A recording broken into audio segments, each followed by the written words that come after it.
ভবানন্দ মহারাজের এক পরম ভক্ত ছিলেন ঝাড়গ্রামের বাসিন্দা পরেশ পাল মহাশয়। মহারাজকে তিনিই প্রথম ঝাড়গ্রামে রাজবাড়িতে নিয়ে আসেন। এরপর ঝাড়গ্রামের বিভিন্ন ভক্তের ঘরে মহাযোগীর পদধূলিতে পবিত্র হয়ে ওঠে। এখানকার এক অন্তরঙ্গ শিষ্য সুনীল বাবুর বাড়িতে তিনি একাধিক্রমে অবস্থান করেন বেশ কয়েক বছর। এই সময় বাবাজিকে কেন্দ্র করে বিভিন্ন ভক্তের জীবনে ঘটতে থাকে বিভিন্ন অলৌকিক লীলা। কি ছিল অলৌকিক অত্যাশ্চর্য সেই সব ঘটনাগুলি জানতে হলে ও এই চ্যানেলে নতুন হলে এখনই সাবস্ক্রাইব করুন আমাদের সাধক অলৌকিক রহস্য ইউটিউব চ্যানেলটিকে। আর এখন দেখছেন সাধক অলৌকিক রহস্য, বাংলা ভাষায় সাধক জীবনের অলৌকিক ঘটনায় সাজানো অডিও ও ভিডিও লাইব্রেরি। আসুন প্রিয় দর্শক ও শ্রোতা, তাহলে এবার শুরু করা যাক। This channel does not promote any violent, harmful, or illegal activities. All content provided by this channel is only meant for educational and entertainment purpose only. ঝাড়গ্রামের নীলমাধব দাস পেশায় ফল ব্যবসায়ী। প্রাচুর্য ও জাঁকজমকে পূর্ণ তার সাংসারিক জীবন। নাস্তিক না হলেও তিনি কিন্তু ঈশ্বর, মোক্ষ, ধর্ম এই সমস্ত ব্যাপারে একেবারেই মাথা ঘামান না, বা বলা যায় মাথা ঘামাবার তার সময় নেই। একবার পুরীতে গিয়ে অনেকদিন থাকার তার ইচ্ছে হলো। সিদ্ধ বকুলের কাছে হরিদাস ঠাকুরের আশ্রমের সুধা সিন্ধু কুটিরে তিনি উঠলেন। এখানে থাকার সময় একদিন রাতে তিনি স্বপ্নে দেখলেন বিজয়কৃষ্ণ গোস্বামী মহাশয় এসে তাঁকে কৃষ্ণ মন্ত্রে দীক্ষা দিয়ে গেলেন। পুরী থেকে ফিরে নতুন উদ্যমে আবার ব্যবসার কাজে লেগে পড়লেন নীলমাধব বাবু। দেখতে দেখতে কেটে গেল কয়েক বছর। একদিন তিনি ব্যবসার কাজে ব্যাংক থেকে টাকা তুলে ফেরার পথে দেখলেন এক দীর্ঘদেহী সাদা ধুতি পাঞ্জাবি পরা সাধুকে। রিকশাতে চাপিয়ে কিছু ভক্ত খোল করতাল সহকারে কীর্তন করে নিয়ে আসছেন তাঁকে স্টেশন থেকে। হঠাৎ কীর্তন দলের একজন নীলমাধবের গলায় ঝুলিয়ে দেয় একটি মৃদঙ্গ। এরপরই দেখা যায় এক অদ্ভুত কাণ্ড। জীবনে যে কখনো মৃদঙ্গে হাত দেয়নি তার হাতে যন্ত্রচালিত পুতুলের মতো বেজে ওঠে মৃদঙ্গের বোল। সম্মোহিতের মতো কীর্তন দলটির সঙ্গে নীলমাধব বাবু এসে উপস্থিত হন সুনীল ডাবের বাড়িতে। নামানন্দে আবিষ্ট নীলমাধব একটু প্রকৃতিস্থ হলেই সেখান থেকে বাড়ি ফিরতে তিনি উদ্যোগী হন। এমন অবস্থায় নীলমাধবকে হঠাৎ ইশারা করে কাছে ডাকলেন ভবানন্দ মহারাজ। বললেন, তুমি যে স্বপ্নে মন্ত্র পেয়েছ তা পুনরুচ্চারণের প্রয়োজন। আমি তোমাকে সস্ত্রীক দীক্ষা দেব। স্বপ্নে মন্ত্র পাওয়ার কথাটি এই পর্যন্ত কাউকে তো বলেনি নীলমাধববাবু, অথচ মহাপুরুষ ভবানন্দের কাছে সবই সেসব জানা। বিস্ময় হতবাক নীলমাধব বারে বারে ভাবতে থাকেন সেই ঘটনাটি, আর তার চোখ থেকে অবিরত বয়ে চলে অশ্রুধারা। ঝাড়গ্রামের সুনীলবাবুর বাড়িতে ভবানন্দ মহারাজ থাকাকালীন শিষ্য সুদর্শন মণ্ডল প্রতিদিনই ব্যবসার কাজ সেরে গুরুজির সান্নিধ্যে এসে তার পদসেবা করতেন। এই সময় গুরুদেবের শরীর থেকে এক অপূর্ব সুগন্ধ ক্রমাগত বেরিয়ে আসত। চরণ সেবার পরেও ওই দিব্য সুবাস তার হাতে লেগে থাকত অনেকক্ষণ। সেই সুমিষ্ট গন্ধে তিনি এতটাই মাতোয়ারা হয়ে যেতেন যে বাড়িতে ফিরে কোনো খাবারই তার খেতে ইচ্ছা করত না। গুরুজি তখন পলাশ চাবড়িতে অবস্থান করছেন। এই সময় সুদর্শন বাবুর বড় ছেলে মদনের কানে এক মারাত্মক রোগ দেখা যায়। রোগটি বড় অদ্ভুত ধরনের। একদিকের কান থেকে এমন এক তীব্র উৎকট দুর্গন্ধ বেরিয়ে আসতে থাকে যে বাড়িতে কারোর থাকাটাই তখন কষ্টকর হয়ে যায়। কাছাকাছি কয়েকজন অভিজ্ঞ ডাক্তারের পরামর্শ নেওয়া হয়, কিন্তু তাতে কোনো ফল হলো না। ভীত সন্ত্রস্ত হয়ে সকলে ঠিক করলো কলকাতার কোনো এক সুদক্ষ ডাক্তারের সাহায্য এইবার নেওয়া হবে। এর জন্য কমপক্ষে 7 থেকে 8 হাজার টাকা তখনকার দিনে খরচ হবে। অথচ বাড়িতে তখন আর্থিক সচ্ছলতার অভাব কিন্তু যথেষ্ট। সুদর্শনবাবু ঠিক করলেন কলকাতায় যাওয়ার আগে একবার গুরুজির কাছে অর্থাৎ ভবানন্দ মহারাজের কাছে তার একবার যাওয়া দরকার। দেরি আর না করে পরের দিনই এসে উপস্থিত হলেন পলাশ চাবড়িতে। গুরুজিকে জানালেন ছেলের রোগের কথা। স্বাভাবিক ও সাংসারিক রীতি অনুযায়ী গুরু মহারাজ রোগের চিকিৎসার জন্য সুদক্ষ ডাক্তার দেখাবারই পরামর্শ দিলেন। এরপর গুরুজির চরণে প্রণাম জানিয়ে এক প্রকার নিরাশ হয়ে রওনা হলেন পলাশ চাবড়ি আশ্রম থেকে। বাস স্ট্যান্ডে এসে অপেক্ষা করতে থাকেন ঝাড়গ্রামগামী বাসের জন্য। বাস স্ট্যান্ডে থাকা চেয়ারে বসে তখন তিনি ছেলের রোগ, এত টাকা পয়সা জোগাড় কি করে হবে, এই সমস্ত সাংসারিক ও বৈষয়িক ভাবনায় একেবারে ডুবে আছেন। ওষুধ তো তোর বাড়িতেই আছে। হঠাৎ কানের কাছে কে এ কথা বলে উঠতেই ভাবনার ঘোর কেটে যায় সুদর্শন বাবুর। প্রকৃতিস্থ হয়ে এদিক ওদিক দেখে কাউকে তার চোখে পড়ল না। কথাগুলো হয়তো অবচেতন মনেরই কল্পনা। এই ভেবে স্থির হয়ে বসতেই আবার ওই একই কথা তিনি শুনতে পেলেন। এবার তিনি একেবারে সচেতন। আরও বেশি সতর্কতা নিয়ে শব্দের উৎস সন্ধানে তিনি এগোতেই স্পষ্টভাবে তৃতীয়বারের জন্য আবার একই কথা তার কানে আসলো।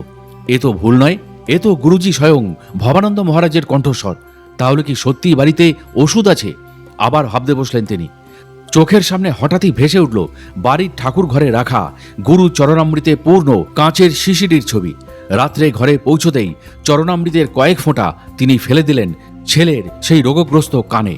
সকালে ঘুম থেকে উঠে বসতেই সবাই অবাক হয়ে লক্ষ্য করলেন ছেলেটি একেবারেই সুস্থ হয়ে উঠেছে।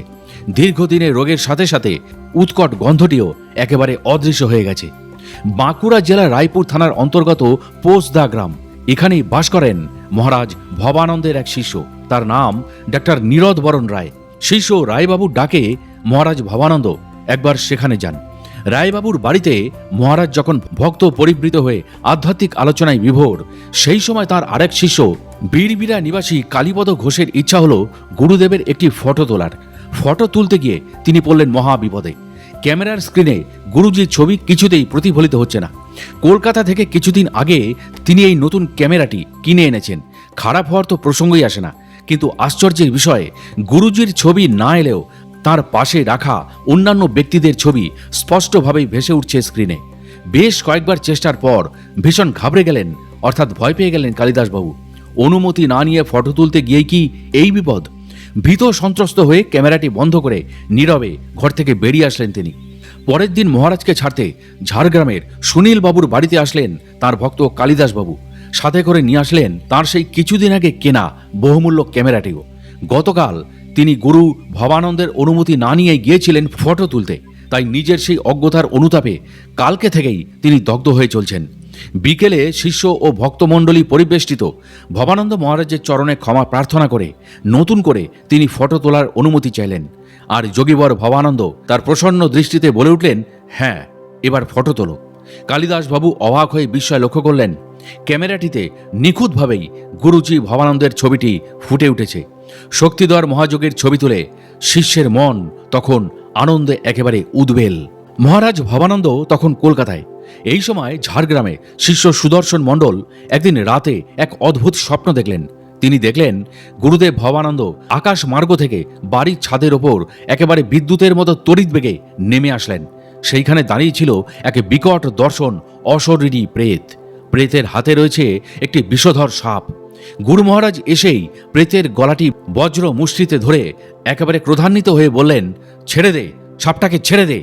চাঞ্চল্যকর ও অদ্ভুত এই স্বপ্নটি দেখে একেবারে ঘুম ভেঙে যায় সুদর্শন বাবুর। স্ত্রী বিমলা দেবীকে বললেন স্বপ্নের কথা এবং উপলব্ধি করলেন এক আসন্ন বিপদের ইঙ্গিত, যে বিপদ থেকে একমাত্র ভবানন্দ গুরুজি তাকে রক্ষা করতে পারবেন। সেই দিনই একটি শক্তিশালী শব্দবাজি তার ছোট ছেলে পুত্র চন্দনের মুখের কাছে ভয়ঙ্কর শব্দে বিস্ফোরিত হলো।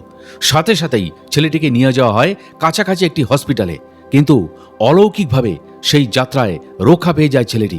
প্রাথমিক কিছু চিকিৎসার পরই ছেড়ে দেওয়া হয় পুত্র চন্দনকে। গরু চারানোর ফাঁকে ফাঁকে মাঠের মাঝে বসে একটি রাখাল বালক এক মনে পড়ে চলেছে ভারত খ্যাত মহাযোগী তৈলঙ্গ স্বামীর জীবনী, আর তার গাল বেয়ে কেবলই ঝরে পড়ছে চোখের জল।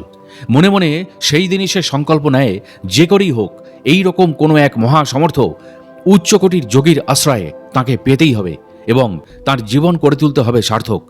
বাঁকুড়া জেলা রায়পুর থানার অন্তর্গত পোষদা গ্রামের মাঝিপাড়ায় বাস সেই ছেলেটির। তার নাম গোপাল নারায়ণ দেব। একদিন ধর্মপ্রাণ মণ্ডলবাবুর কাছে গোপাল তার মনের গোপন ইচ্ছাটি ব্যক্ত করলে তিনি গোপালকে মহাসাধক ভবানন্দের খোঁজ দেন। কয়েকদিন পরেই স্বামী ভবানন্দের উদ্দেশ্যে সাক্ষাতের জন্য সে ঝাড়গ্রামে এসে উপস্থিত হয়, কিন্তু বাস থেকে নেমেই শুরু হয় প্রচণ্ড শুলের ব্যথা। দীর্ঘদিনের এই রোগ মাঝে মাঝেই গোপালকে একেবারে কাবু করে ফেলে। যন্ত্রণায় কাতর হয়ে তড়িঘড়ি এক ডাক্তারের কাছে উপস্থিত হয় গোপাল। প্রাথমিক চিকিৎসার বেশ কিছুক্ষণ পর যন্ত্রণা তার কমে আসে এবং রওনা দেয় সুনীল বাবুর বাড়ি। এইখানেই তখন অবস্থান করছেন মহাযোগী ভবানন্দ মহারাজ। বাড়ির ভেতর একটি ঘরে ধ্যানাসনে বসে রয়েছেন মহাযোগী, আর বাইরে কয়েকজন ভক্ত এক মনে হবন ক্রিয়ায় ব্যস্ত। কম্পিত পায়ে মহাযোগীর ঘরের কাছে এসে উঁকি মারতেই যোগীবর স্নেহ মিশ্রিত কণ্ঠে বলে উঠলেন, এসেছিস গোপাল, পেটের ব্যথা তোর কমলো? মহাযোগীর কথা তার কানে প্রবেশ করা মাত্রই গোপালের মধ্যে ঘটে যায় এক বিস্ময়কর ভাবান্তর।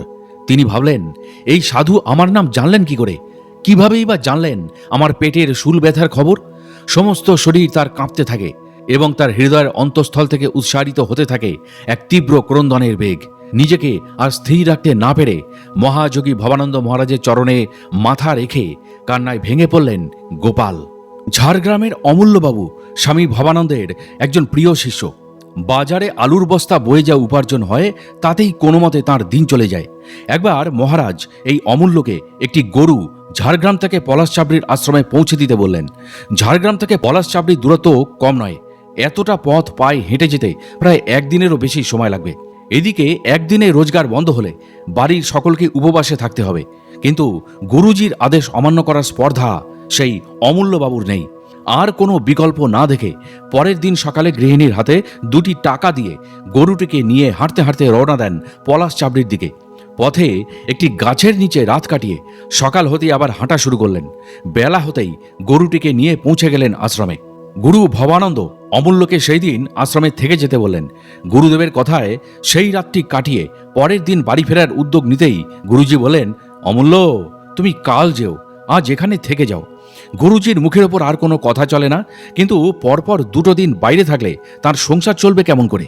4টি ছেলে মেয়ে, স্ত্রী, এরা যে না খেয়ে থাকবে। বাড়ির সকলে যে তার উপরে নির্ভর করে বেঁচে আছে, এসব কথা ভাবতে ভাবতেই রাত কেটে যায় অমূল্যর। সকালে উঠে গুরু ভবানন্দকে প্রণাম করে বললেন, বাবা, আজ আর থাকতে বলবেন না, আমি আজ যাই।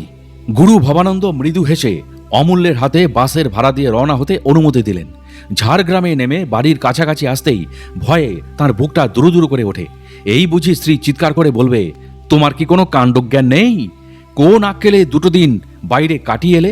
অতি সাবধানে বাড়িতে ঢুকতেই প্রথমেই অমূল্য বাবুর সঙ্গে দেখা হয়ে গেল তাঁর স্ত্রীর। স্ত্রী বেশ হাসতে হাসতে কুশল প্রশ্ন জিজ্ঞাসা করছে দেখে অবাক হয়ে গেলেন। এরপরে স্ত্রীর মুখে একটি খবর শুনে অবাক হয়ে গেলেন তিনি। গত পরশু অমূল্যবাবু পলাশচাবড়ি রওনা হবার কিছু পরেই একজন মহিলা মাথায় করে 1 ধামা চাল, আলু, ডাল ও সবজি নিয়ে তার বাড়িতে আসে। ব্যাপারটা জিজ্ঞাসা করতেই বলল, ওই যে আমার ছেলে পাঠিয়ে দিল। শত চেষ্টা করে যেমন তাকে আটকে রাখতে পারলেন না অমূল্যবাবু স্ত্রী, তেমনি তার নাম ও তার ছেলের নামধামও তিনি জানতে পারলেন না। এই সব শুনে অমূল্যবাবুর মনে আর কোনো সন্দেহই রইল না যে গুরু ভবানন্দের ইচ্ছাতেই ঘটেছিল এমন অলৌকিক কাণ্ড। গুরুদেব ভবানন্দ একটি খাটিয়ার ওপর একদিন বসে আছেন। ভক্তরা যে যার ভাবে মগ্ন। কালিদাস রয়েছেন গুরুদেবের ঠিক কাছেই। সংঘের অধিবেশন চলাকালীন হঠাৎ কোত্থেকে একজন লোক এসে গুরুদেবের সামনে এসে দাঁড়ালেন। তাকে দেখে বোঝার উপায় নেই যে তিনি মহিলা না পুরুষ। তাঁর আপাদ মস্তক সাদা কাপড়ে ঢাকা, হাত ও মুখের চামড়া বয়সের ভারে একেবারে কুঁচকে গেছে। বয়সটাও তার আন্দাজ করা যাচ্ছে না। আগন্তুক লোকটি কোনো কথা না বলে গুরু ভবানন্দের চরণে একটি ছোট ঘটি থেকে বেলপাতা ও জল ঢেলে চরণামৃত পান করলেন। তারপর একটু স্থির হয়ে বসে প্রণাম করে 1 গজ পিছিয়ে যেতেই কোথায় যেন হাওয়ায় মিলিয়ে গেলেন। জলজ্যান্ত একটি মানুষকে চোখের সামনে এইভাবে পলকের মধ্যে উধাও হয়ে যেতে দেখে কালিদাসবাবু নিজের চোখেই বিশ্বাস করে উঠতে পারছিলেন না। ঠিক তখনই গুরু ভবানন্দ মৃদুস্বরে বলে উঠলেন, বিভিন্ন ধরনের ভক্ত আছে রে কালিদাস। অন্তর্যামী গুরু ভবানন্দের কথা শুনেই কালিদাস বাবুর মনে পড়ে গেল সেই ধর্মীয় পুস্তকটির কথা। কিন্তু সূক্ষ্ম লোকাচারী মহাত্মাটি তো এখানে কোনো গুরুদেবের সহায়তা করতে আসেননি, এসেছিলেন কেবলমাত্র তার আশীর্বাদ নিতে। একদিন গুরু শিষ্যের কথাবার্তার মধ্যেই বাইরে থেকে ভেসে আসলো, বল হরি হরি বল রবটি। সেই দিন ছিল বিজয়া দশমী। গুরু ভবানন্দ শিষ্য গোপালকে বললেন, হ্যাঁ রে গোপাল, বিজয়া দশমীর প্রতিমা নিরঞ্জনের দিন এমন মর্মভেদী হরিবল আওয়াজ কেন? একটু পরেই দেখা গেল রাস্তা দিয়ে কিছু লোক একটি শবদেহ কাঁধে করে নিয়ে যাচ্ছে। গুরু ভবানন্দ সেই দৃশ্য দেখে হো হো করে হেসে উঠলেন। শিষ্য গোপাল তখন তাকে জিজ্ঞাসা করলেন, বাবা, এই মর্মান্তিক দৃশ্য দেখে আপনি হাসছেন কেন? তখন ভবানন্দ বললেন, ও তুই বুঝবি না গোপাল। শিষ্য বললেন, না বাবা, আজকে এই রহস্য আমাকে বলতেই হবে। গোপালের জেদে মহারাজ বললেন, দেখছিস না, ওই লোকটার এই জগতের কর্ম শেষ হয়ে গেছে, কিন্তু ওর এত আসক্তি যে মরে গিয়েও সে বুঝতে পারছে না যে মরে গেছি। ওর অশরীরী আত্মাটা দেহে প্রবেশ করার জন্য মৃতদেহের ওপরই ঘোরাঘুরি করছে। ঝাড়গ্রামের সুনীলবাবু স্ত্রী জয়ন্তী ডাবের জীবনে সেদিন যে প্রারব্ধ মৃত্যুর রূপ নিয়ে হাজির হবে তা পূর্বে জানতে পেরেছিলেন গুরুদেব স্বামী ভবানন্দ মহারাজ। ভবানন্দ মহারাজ তখন বাছুর ডোবায় সুনীল বাবুর বাড়িতে অবস্থান করছেন। ঠিক পরের দিন বিকেলে তার শিষ্যরা যখন গুরুদেবের সান্নিধ্য সুধা উপভোগে ব্যস্ত, তখন হঠাৎ গুরুজি ভবানন্দ সুদর্শনকে আদেশ করলেন এখনই তাকে সুনীলবাবুর ঘরে দিয়ে আসতে। ভক্তদের বারবার অনুরোধ সত্ত্বেও তিনি কিন্তু সেইখানে আর এক মুহূর্ত থাকতে রাজি হলেন না। গুরু ভবানন্দের এইরকম আচরণের কারণটি তখনও বোঝা যায়নি। বোঝা গেল সুনীলবাবুর বাড়িতে প্রবেশের পর। সেইখানে শিষ্যা জয়ন্তী ডাবকে কিছু আগেই এক বিষাক্ত চন্দ্রবোরায় ছোবল দিয়েছে। বিষের তীব্র জ্বালা ইতিমধ্যেই ছড়িয়ে পড়েছে তার সারা শরীরে। শিষ্যার মরণাপন্ন অবস্থা দেখে গুরু ভবানন্দ এক বিশেষ ধরনের ঔষধি গাছের সঙ্গে 2.5খানা গোলমরিচ বেটে তার রস শিষ্যাটির মুখে ও দংশিত স্থানে লাগিয়ে দেওয়ার জন্য নির্দেশ দিলেন। কিছুক্ষণের মধ্যেই দেখা গেল শিষ্যাটি উঠে বসেছেন। বিষের কোনো প্রতিক্রিয়াই তাঁর শরীরে আর নেই। গুরু ভবানন্দ মহারাজের সেদিনের এই বিচিত্র ওষুধের ধরন দেখে উপস্থিত সকলেই বুঝতে পারেন ওষুধ মিশ্রণটি নিহাতি একটা উপলক্ষ মাত্র। আসল রহস্য লুকিয়ে আছে মহাযোগী ভবানন্দের অলৌকিক যোগ সামর্থ্যের মধ্যেই। এইভাবে যোগীবর ভবানন্দজি সেদিন শিষ্যা জয়ন্তী ডাবের কর্মফল নেমে আসার সুযোগ করে দিলেও তার ফলভোগের পরিণতির হাত থেকে রক্ষা করে এক নতুন জীবন দান করলেন। নারায়ণবাবু বড়ই গুরুভক্তিপরায়ণ। নিজের বাড়িতে এমন অযাচিতভাবে তার গুরুদেবের আগমনে একদিন তার অন্তর পুলকিত হয়ে উঠল। কারণ গুরুদেব ভবানন্দ মহারাজ তার বাড়িতে এসেছেন। সাষ্টাঙ্গে প্রণাম নিবেদন করার পর পা ধুইয়ে নিজেদের পুজোর ঘরেই গুরুদেবকে বসতে দিলেন। পুজোর ঘরটি তার বেশ বড় এবং সুন্দরভাবে সাজানো। ঠাকুর নিগমানন্দের বিগ্রহের পাশেই রয়েছে গুরুদেব ভবানন্দের ছবি। ঠাকুরের শয়নের জন্য রয়েছে একটি বড় পালঙ্ক। ছোট্ট একটি টুলের ওপর ঠাকুরের প্রিয় গড়গড়াটিও সাজিয়ে রাখা আছে। পরিপাটি করে সাজানো ঘরটির পালঙ্কে বসলেন গুরুদেব ভবানন্দ মহারাজ। দশাশই চেহারা, ফটফটে সাদা একটি কোরা ধুতি কোলের ওপর রাখা, চওড়া বুকটি শ্বেত শস্ত্র মণ্ডিত। তার স্ফীতকায় উদরে ঢাকা পড়েছে শরীরের নিচের অংশ। প্রথম দর্শনেই যে কোনো ব্যক্তির মনে জেগে উঠবে এক শ্রদ্ধা সম্ভ্রমের ভাব। হঠাৎ যোগীবর ভবানন্দের কি খেয়াল হলো, তিনি সামনে রাখা তামাকবিহীন গড়গড়াটি হাতে নিয়ে টান দিতে লাগলেন। ভক্তরা অবাক হয়ে লক্ষ্য করলেন গড়গড়া থেকে স্বাভাবিকভাবেই বেরিয়ে আসছে সুগন্ধি তামাকের ধুয়ো, আর সারা ঘরটি ভরে উঠেছে অম্বরী তামাকের সুগন্ধে। একটু বেলা হতেই গুরু মহারাজ অর্থাৎ ভবানন্দ মহারাজ কোনো বিশেষ কারণে কলকাতা রওনা হয়ে যান। গিধিনি স্টেশনে নামতেই দেখা গেল দিশহরি বাবু ও তাঁর স্ত্রী গরুর গাড়ি নিয়ে স্টেশনের বাইরে দাঁড়িয়ে আছেন। দূর থেকে ভক্তের দলে গুরুদেবকে দেখতে না পেয়ে খুবই মর্মাহত হলেন দিশহরি বাবু। গুরুজি ভবানন্দ কলকাতায় চলে গেছেন শুনে কান্নায় ভেঙে পড়লেন তাঁর স্ত্রী। কিন্তু গুরুদেব যখন কথা দিয়েছেন উনি তখন নিশ্চয়ই আসবেন, এই বলে সকলকে আশ্বস্ত করলেন নীলমাধববাবু। এদিকে দিশহরি বাবু স্ত্রী তখনও গুরুদেবের জন্য সমানে কেঁদে চলেছেন। শত চেষ্টা করেও তাকে থামানো গেল না।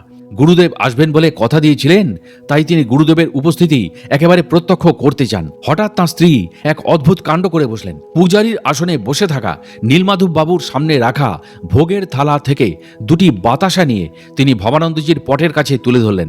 ভাবখানা এই যে, যদি তুমি সত্যি এসে থাকো ভগবান, তাহলে এই সামান্য বস্তু ভোগ হিসাবে গ্রহণ করো। এরপরই ঘটল এক আশ্চর্য কাণ্ড। সেখানে উপস্থিত শত শত ভক্তের চোখের সামনে বাতাসা দুটি ইন্দ্রজালের মতো অদৃশ্য হয়ে গেল। এই দৃশ্য দেখে সকলেই তখন স্তম্ভিত। পর মুহূর্তেই শিহরিত ভক্তের দলের মুখ থেকে মুহুর্মুহ জয় গুরু হুঙ্কারে কেঁপে উঠল চারিদিক। সর্বময় ভবানন্দ গুরুদেবের উপস্থিতি স্বচক্ষে দেখে আনন্দে পূর্ণ হল দিশহরিবাবুর স্ত্রীর মন। সকলেই এক মনে গুরু ভবানন্দের বন্দনায় মগ্ন হয়ে পড়লেন। কেশপুরের অন্নপূর্ণা দেবীকে মহারাজ ভবানন্দ খুবই স্নেহ করতেন। মেয়েটি ছিল খুবই ভক্তিমতী। ছোটবেলা থেকেই তার মধ্যে এক আধ্যাত্মিক ভাবের বিকাশ লক্ষ্য করা যায়। ঠাকুর ঘরে বসলেই তিনি মাঝে মাঝে হয়ে পড়তেন ভাবাবিষ্ট। ভাবের অবস্থায় প্রায়ই এক সাধুজির মূর্তি তার অন্তরে যেন ছবির মতো ভেসে উঠত। কিন্তু ওই মূর্তি যে স্বামী ভবানন্দের তা তখনও তিনি জানতেন না। একবার মামার বাড়িতে গিয়ে স্বামী ভবানন্দের ফটো দেখে চিনতে পারলেন সেই সাধুকে। তার অন্তরে ভেসে ওঠা সেই সাধুর ছবি যে স্বয়ং স্বামী ভবানন্দের তা নিশ্চিত হওয়ার পর থেকে সেই সাধুজির আশ্রয় লাভের জন্য তার ব্যাকুলতা খুবই বেড়ে গেল। অন্নপূর্ণার পিসিমা স্বামী পরমানন্দের শিষ্যা ছিলেন। পিসিমা একদিন অন্নপূর্ণার কথা স্বামী পরমানন্দজিকে জানালেন। তখনই পরমানন্দজি স্বামী ভবানন্দের ছবি দেখে বললেন, ও যাকে গুরু হিসাবে চাইছে তিনি যে এক উচ্চকোটির মহাত্মা, তিনি অন্নপূর্ণার দীক্ষাগুরু। অন্নপূর্ণা যখন দীক্ষা লাভ করেন তখন তার বয়স আন্দাজ 15।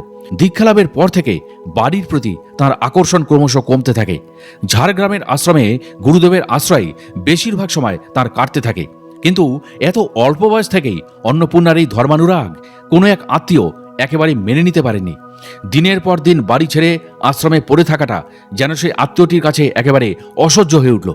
অবশেষে কোনো একদিন তার ধৈর্যের বাঁধ একেবারে ভেঙে গেল। তিনি খোঁজ খবর নিয়ে এসে উপস্থিত হলেন ঝাড়গ্রামের এক ভক্তের বাড়িতে।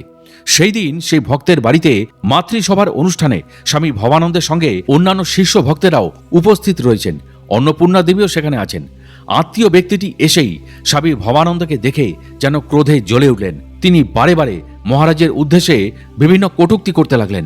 ভক্তেরা সেই ব্যক্তিটিকে একেবারেই থামাতে পারলেন না। অন্নপূর্ণা দেবীও ভীষণ ভীত ও লজ্জিত হয়ে কাঁদতে শুরু করলেন। মহারাজ ভবানন্দ এতক্ষণ একেবারে চুপচাপ ছিলেন, কিন্তু ভক্তের কান্নায় তিনি আর স্থির থাকতে পারলেন না। দেখতে দেখতে মহারাজের চোখ দুটি ক্রোধে একেবারে জলজল করে উঠল। তিনি একেবারে ক্রোধে গর্জে উঠে সেই ব্যক্তিটিকে লক্ষ্য করে বললেন, ওকে এখান থেকে এখনই চলে যেতে বলো, তা না হলে আজ প্রলয় হয়ে যাবে। কিছুক্ষণ পরেই সেখানে ঘটতে দেখা যায় এক ভয়ঙ্কর অলৌকিক কাণ্ড। আকাশ কালো করে মেঘে ঢেকে যায়। শুরু হয় ঝড়ের প্রচণ্ড প্রলয়ঙ্করী তাণ্ডব। পরিস্থিতি বেগতিক দেখে সেই আত্মীয়টি সেই জায়গা থেকে একেবারে সরে পড়লেন। সভায় উপস্থিত সবাই অন্নপূর্ণাকে অনুরোধ করলেন গুরুজিকে শান্ত করার জন্য, কারণ ভক্তের মর্মমূলে আঘাত লাগার জন্যই জাগরিত হয়েছে গুরুর সেই ক্রোধ, আর তার ফলেই এই বিচিত্র পরিবেশ। অন্নপূর্ণা দেবী চোখের জল মুছে ছুটে গেলেন ভবানন্দ মহারাজের কাছে। অনুনয় বিনয় বারবার করতে লাগলেন। বললেন, মহারাজ, আমি তো কাঁদছি না, আপনি কেন রাগ করছেন? আপনি শান্ত হন দয়া করে। ভক্তের প্রার্থনায় ভবানন্দ মহারাজ আস্তে আস্তে শান্তরূপ ধারণ করলেন। মহারাজ শান্ত হতেই ঝড়ের তাণ্ডব গেল থেমে। আকাশও হয়ে উঠল আগের মতো পরিষ্কার। দীক্ষাপ্রাপ্ত এইসব ভক্ত শিষ্যদের প্রতি স্বামী ভবানন্দের স্নেহের অন্ত ছিল না। তাঁদের ব্যবহারিক জীবনের সকল আপদ বিপদে তাঁর ছিল একেবারে সজাগ দৃষ্টি। তিনি বলতেন, আমাকে তোমরা দুঃখ দিতে পারো, তাতে আমার কোনো আপত্তি নেই, কিন্তু আমার শিষ্য ভক্তদের কেউ কষ্ট দিলে তা আমি একেবারেই সহ্য করব না। সেবার সুদর্শন বাবু ও বেশ কিছু অন্তরঙ্গ ভক্ত শিষ্যদের সাথে পরমহংস ভবানন্দ টাটাতে সুবলদের বাড়িতে এসছেন। স্টেশনের কাছে রেল কলোনিতেই দেবাবুদের বাসা। এই রকম অবস্থা পরিস্থিতি দেখে শিষ্য সুদর্শন বাবু ঝাড়গ্রামে ফেরার উদ্যোগ নিলেন। সংসারে অর্থ উপার্জনের দিকটিও যে তাকে খেয়াল রাখতে হয়। বাড়ি থেকে ফেরার সংকল্প কাউকে না জানিয়েই তিনি বেরিয়ে পড়লেন স্টেশনের দিকে। টিকিট কাউন্টারে ঢোকা মাত্রই চোখের সামনে দিয়ে তাঁর ট্রেনটি ছেড়ে বেরিয়ে গেল। ট্রেন ধরতে না পেরে ফিরে এলেন গুরুদেবের কাছে। পরের ট্রেন প্রায় ঘণ্টাখানেক পর, তাই একটু জিরিয়ে নিয়ে আবার বেরিয়ে পড়লেন সুদর্শনবাবু। কিন্তু এবারেও ঘটল আরেক কাণ্ড। স্টেশনে পৌঁছতে না পৌঁছতেই ট্রেনটি ছেড়ে দিল। গাড়িতে আর ওঠা হলো না। পরপর দুবার চেষ্টা সত্ত্বেও বিফল হয়ে প্ল্যাটফর্মে একেবারে ছবির মতো দাঁড়িয়ে থাকলেন কিছুক্ষণ। হঠাৎ তার হুঁশ হলো, বাড়ি যাওয়ার কথা তো গুরু ভবানন্দ মহারাজকে একবারও জানাননি তিনি। তখনই তিনি ছুটে আসেন গুরুজির কাছে। প্রণাম জানিয়ে বাড়ি ফেরার অনুমতি চাইতেই গুরুজি, হ্যাঁ তুমি এবার যেতে পারো, এই বলে তিনি আশীর্বাদ করলেন। গুরুজির কাছ থেকে বিদায় নিয়ে স্টেশনে আসতেই বেশ কিছু পরিচিত লোকের সঙ্গে তার দেখা হয়ে গেল। তারাই কেটে দিলেন সুদর্শন বাবুর টিকিট। ট্রেন ও প্ল্যাটফর্মে এসে দাঁড়ালো একেবারে সুস্থিরভাবে নির্দিষ্ট সময়। ধীরে সুস্থে ট্রেনে উঠে তিনি রওনা দিলেন ঝাড়গ্রামের দিকে। ঝাড়গ্রামে মহারাজের শিষ্য সংখ্যা কিন্তু কম ছিল না। সেখানকার এক অন্তরঙ্গ শিষ্য সুনীল বাবুর বাড়িতে সকাল সন্ধ্যা শত শত ভক্ত মহাপুরুষের সান্নিধ্যে এসে আধ্যাত্মিক রসাস্বাদনের সুযোগ লাভ করত। এইভাবে আনন্দের মধ্য দিয়ে কাটে সেখানকার কয়েকটা বছর। বাঁকুড়ার অচিন্ত কুমার শাসমল স্বামী ভবানন্দের একজন বিশিষ্ট শিষ্য ছিলেন। 1 মাসেরও বেশি এইখানে অবস্থান করে স্বামী ভবানন্দ বহু মানুষকে তার কৃপা লাভে ধন্য করেন। ইংরাজি 1983 সালের মার্চ মাস। দেখতে দেখতে সুনীল বাবুর বাড়িতে ভবানন্দ মহারাজের প্রায় 4 বছর কেটে গেল। অন্যান্য শিষ্যরা তার কাছে অনুযোগ করল, গুরুজি, অন্যান্য ভক্ত শিষ্যদের ঘরে কি আপনার পদধূলি পড়বে না? মহারাজ ভবানন্দ উত্তরে শুধু বললেন, সন্ন্যাসীর অবস্থা মাটির কলসির মতো। কিন্তু সমস্যা হলো, বার্ধক্যের ভারে গুরুজির চলার শক্তি একেবারেই কমে গেছে। তাছাড়া ডায়াবেটিসের কারণে ঘন ঘন প্রস্রাব ত্যাগের ব্যাপারটিও কিন্তু এড়িয়ে যাওয়া গেল না। শিষ্যদের এইরকম দুশ্চিন্তা দূর করার জন্য সেদিন ভবানন্দ মহারাজ নিজেই দিলেন এক সমাধান শর্ত। তিনি বললেন, যতক্ষণ তিনি বাসে থাকবেন ততক্ষণ ডায়াবেটিস জনিত কোনো সমস্যা তার কিন্তু থাকবে না, তেমনি শরীরটিও থাকবে হালকা। কিন্তু মাটি স্পর্শের সাথে সাথেই তিনি ফিরবেন আগের অবস্থায়। ইচ্ছাময় এই মহাপুরুষের কাছে শরীরের রোগগুলি যেন স্বেচ্ছায় গ্রহণ করা কোনো বস্তুর মতো। যখন ইচ্ছা সেগুলোকে দূরে সরিয়ে রাখা যায়, তেমনি আবার আদেশ হলেই সেগুলি আবার এসে পড়বে নিজের জায়গায়। এমনই অত্যাশ্চর্য শর্ত শুনে সকলে আশ্বস্ত হলেও কম অবাক হলেন না। এরপর ভবানন্দ মহারাজের বিশালাকায় অথচ তুলোর মতো হালকা শরীরটাকে তুলে নিয়ে বসানো হলো বাসে। বাস চলতে শুরু করলেও পথে যাত্রী তোলার জন্য যেখানেই বাস দাঁড়ায় সেখানেই ভিড় জমে যায়।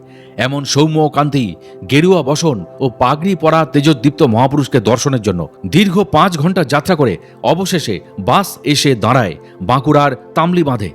বাস থেকে সরাসরি তাকে তোলা হয় রিকশায়। ইতিমধ্যে বাড়ির কাছে গুরু ভবানন্দ চলে এসেছেন। এইরকম একটা আনন্দে মহারাজের দেওয়া শর্তের কথা ভুলে গেছে তার শিষ্যরা। বাড়ির দরজার বাইরে রিকশা থেকে নামানোর সময় মাটিতে স্পর্শ ঘটে যায় তার দেহ।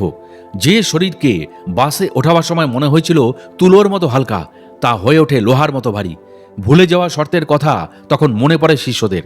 অবশেষে একটি কাঠের চৌকিতে করে 10-12 জন একেবারে ঘেমে নিয়ে তাকে নিয়ে আসেন তাদের বাড়ির মধ্যে। গভীর রাত্রে শুয়ে প্রায়ই ভবানন্দ মহারাজ বলে উঠতেন, জ্বলে গেল জ্বলে গেল। কি হলো মহারাজ, সারা রাত যদি এইভাবে থেকে থেকে কথা বলেন তাহলে আশপাশের শিষ্যদের ঘুম হবে কেমন করে? চাপা গলায় বলে ওঠেন সিদ্ধার্থবাবু। রাতে খাটের ওপর মহারাজ, আর নিচে শুয়ে থাকেন ভক্ত সিদ্ধার্থবাবু। ঘুম কোনোদিনই একটানা তার হয় না। মহারাজ মাঝে মাঝে বলে থাকেন ওইসব কথা।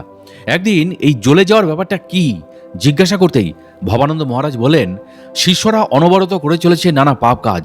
তারা পাপ করলে আমার শরীর যে জ্বলে যায়। কি অসীম দয়া ভবানন্দ মহারাজের তার শিষ্যদের ওপর। রাত্রে না ঘুমিয়ে তিনি এই শিষ্যদের হয়ে চালিয়ে যেতেন অজপা জপ, লঘু করতেন তাদের ক্রিয়মান কর্মের ভার, আর তাদের অপকর্মের বোঝা তিনি নিজেই বহন করতেন অবলীলাক্রমে। গুরুগত প্রাণ ভবানন্দ মহারাজের জীবনটা ছিল নিগমানন্দময়। শিষ্যদের দীক্ষাদানের পর নিগমানন্দের ছবি দেখিয়ে তিনি বলতেন, ইনি তোমাদের গুরু, এনারই ধ্যান তোমরা কিন্তু করবে।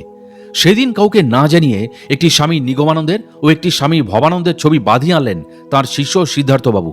দোকান থেকে বাঁধানো ছবি দুটি এনে রেখেছেন ব্যাগের মধ্যেই। হঠাৎ ভবানন্দ মহারাজ তাকে ডেকে শাসনের সুরে বললেন, তুমি কি মনে করো আমি নিগমানন্দের চেয়ে বড়? যাও এখনই ছবি পাল্টে নিয়ে এসো। কথাটা শুনেই চমকে উঠলেন ভক্ত সিদ্ধার্থবাবু। তাঁর ফটোটি যে আকারে কিছুটা বড় এটা তিনি জানলেন কেমন করে? ছবি দুটি ব্যাগ থেকে বের করতে দেখা গেল আরও অভাবনীয় কাণ্ড। আকারে সামান্য বড় গুরু মহারাজের ফটোর কাঁচটি ভেঙে গিয়েছে, কিন্তু নিগমানন্দের ফটোর কাঁচটি রয়েছে অক্ষত। জ্ঞানে অজ্ঞানে করা দৈনন্দিন জীবনে ঘটে যাওয়া অজস্র ভুলকে স্বামী ভবানন্দ অনায়াসে ক্ষমা করলেও গুরুমর্যাদার জায়গাটিতে তিনি ছিলেন ভীষণভাবেই বজ্রের মতো কঠোর।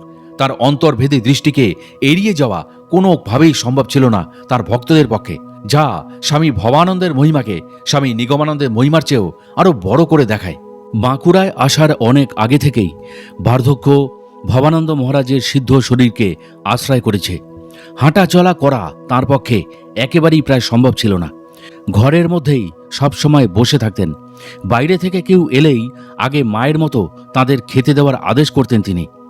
মঞ্জুষা দেবী একদিন এক মনে রান্নার কাজে ব্যস্ত। হঠাৎ বারান্দায় পায়ের শব্দ শুনে পেছন ফিরে তিনি তাকাতেই মঞ্জুষা দেবীর চোখে পড়ল মহারাজ একজন সাধারণ সুস্থ মানুষের মতোই বারান্দায় পায়চারি করছেন। কিংকর্তব্য বিমূঢ় হয়ে অবাক চোখে তিনি বললেন, মহারাজ আপনি হাঁটতে পারছেন? বলে উঠতেই ভবানন্দ মহারাজ তাকে বললেন, যা দেখলি কাউকে বলবি না, আমি আবার আগের মতো হয়ে যাচ্ছি।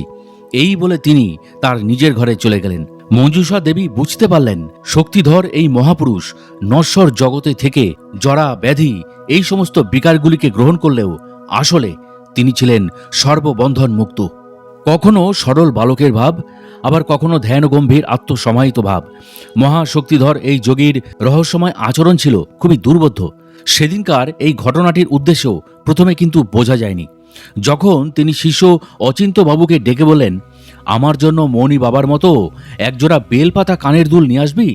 শিশুর মতো আবদার উনি আগেও করেছেন, কিন্তু তাই বলে কানের দুল, এ তো নারীদের অলংকার। 7-5 চিন্তা মনে এলো। আসল কারণ গুরুদেবকে জিজ্ঞাসা করাতে তার অস্বস্তি হলো। কথা মতো কয়েকদিন পরেই বাঁকুড়ার রতনলাল দে জুয়েলার্স থেকে নিয়ে আসা হলো বেলপাতা কানের দুল। কিন্তু এবার যা ঘটল তা ছিল আরও রহস্যময়। ভবানন্দ মহারাজ শিষ্য অচিন্ত বাবুকে ডেকে বললেন, আমার সব দাড়ি গোঁফ কেটে দে, এরপর তিনি কানে দুল, মাথায় সিঁদুর, হাতে শাঁখা ও গায়ে শাড়ি জড়িয়েই থাকলেন দিনের পর দিন। সিদ্ধার্থবাবু বরাবরই এইসব ব্যাপারে একটু কৌতূহলী। সাহস সঞ্চয় করে একদিন মহারাজকে বললেন, মহারাজ, আপনি তো পুরুষ মানুষ, এইভাবে যদি নারী সেজে থাকেন তাহলে বাইরে থেকে আগন্তুক ভক্তরা কি ভাববে? উত্তরে ভবানন্দ মহারাজ বলেন, তাতে কি আসে যায়, এখন আমার রাধা ভাব। আজ আমি কল্পতরু, তোরা যে যা চাইবি তাই পাবি। এই বলে একদিন বলে উঠলেন ভবানন্দ মহারাজ। বাঁকুড়ার 51 দিনের লীলার মধ্যে এটা ছিল একটি বিশেষ দিন। সকলেই তখন মহা উৎসাহে নিজের ভাব গোপন রেখে ভবানন্দ মহারাজকে প্রণাম করে নিজের মনের ইচ্ছাটি প্রার্থনা করে নেয় তাঁর কাছে। এবার সিদ্ধার্থ বাবুর পালা। প্রণামের পর ব্রহ্মাণ্ডে রাজার কাছে চেয়ে বসলেন লাউ কুমড়ো, মহারাজ, আমার অনেক অর্থ চাই। পরবর্তীকালে সিদ্ধার্থবাবুর এই ঈপ্সিত প্রার্থনাটি পূর্ণ হতে দেখা যায় মহারাজজির এতদিনের ভবিষ্যৎ দর্শনকে কেন্দ্র করে। এই সময় তার ছেলে মেয়েদের নিয়ে অচিন্ত্যবাবুর সংসার, খরচের খাতাও কম নয়। যথেষ্ট অর্থের সংস্থান না থাকায় বসতবাটির পুরোটাই তৈরি করা তখনও সম্পূর্ণ হয়ে ওঠেনি। বাড়ির সীমানার বাইরে উত্তর পূর্ব কোণে ঝোপ জঙ্গলে ভরা একটি প্রাচীন ডোবা। সেই ডোবার কাছেই বাঁকুড়া হসপিটালের তত্ত্বাবধানে রয়েছে একটি মর্গের ঘর। জায়গাটির পাশ দিয়ে গেলেই দিনের বেলাতেই মানুষের মনে ভয় হয়। বাড়ির এই দিকের দাওয়ায় প্রতিদিন স্নানের আগে তেল মাখানোর জন্য মহারাজকে নিয়ে আসা হতো। কল্পতরু হবার কিছুদিন পর তেল মাখানোর সময় একদিন সামনে তিনি আঙুল দেখিয়ে বললেন, এই জায়গায় তোমাদের অনেক বড় বাড়ি হবে। সেই সময় ভবানন্দ মহারাজের সেবায় উপস্থিত ছিলেন পাটপুরের গোপাল পাল। তিনি মহারাজের কথাটি শুনে মুখে কিছু না বললেও মনে মনে ভাবলেন, এ যে অসম্ভব কথা।